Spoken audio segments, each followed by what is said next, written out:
Welcome to our channel. If you want to prevent urinary tract infections and maintain urinary health, follow these step-by-step preventive measures. Step 1. Drink plenty of water throughout the day, aiming for 6 to 8 glasses to help flush bacteria from your urinary tract. Step 2. Urinate frequently and completely, never holding urine for extended periods to prevent bacteria from multiplying in your bladder. Step 3.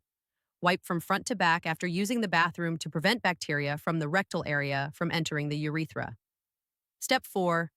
Urinate soon after sexual activity to help flush out any bacteria that may have entered the urinary tract. Step 5. Avoid using irritating feminine products like douches, powders, or scented sprays that can disrupt the natural bacterial balance. Step 6. Wear breathable cotton underwear and avoid tight-fitting pants to reduce moisture and bacterial growth. Step 7. Consider taking cranberry supplements or drinking unsweetened cranberry juice regularly, as it may help prevent bacteria from adhering to urinary tract walls. Step 8.